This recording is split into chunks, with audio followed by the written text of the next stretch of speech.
It's very strange, but most Italians have their lips not on each other, but rather on an espresso cup. Italians don't call coffee espresso. In fact, they just call it caffè. You can add a drop of milk.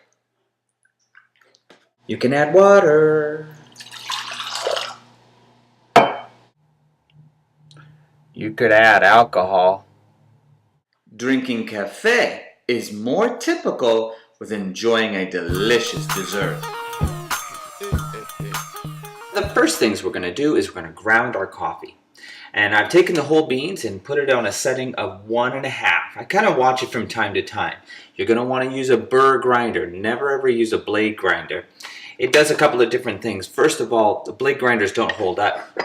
Once you've ground up your coffee, if you want to grind it as fine as sand, but not as fine as flour. Next, we're going to take our mocha maker.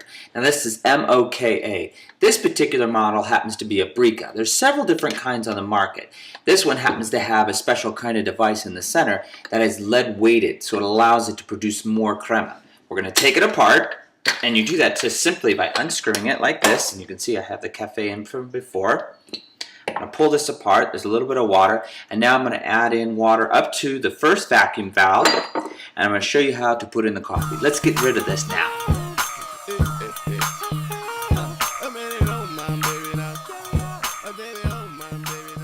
I'm going to very carefully ladle in some of the cafe, and I do about 1.5. This is a nice little soup spoon. It works good for me, and I want to cup my hand around the edge, and I notice how I have my thumb and my index finger here, and I'm kind of guiding it in. You notice how I have it up a little bit higher on the rim?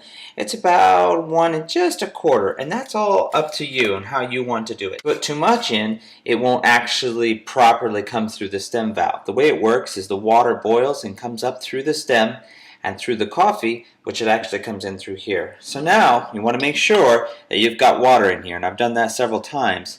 And if you don't have water, it'll get too hot and it'll burn this gasket. So you want to make sure you have that nice and flat. Make sure also that this surface is nice and clean. I've got a little debris there. Let's wash it out.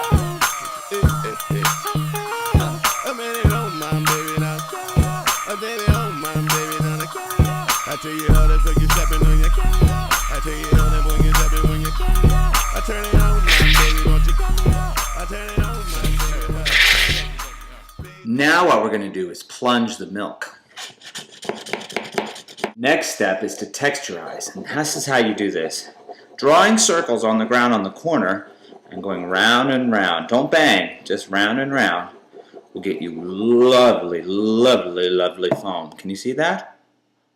I like a little sugar in mine, so I put a little in, and now I'm going to put a little of the espresso. Not too much, remember this is espresso. One of these equals 4 cups of regular coffee. Next, I'm going to go ahead and put in my texturized milk. If you've done this right, you're not even going to need a spoon. And you just nice and carefully over the top. Oh, que bella. And that is how you make a real espresso cappuccino.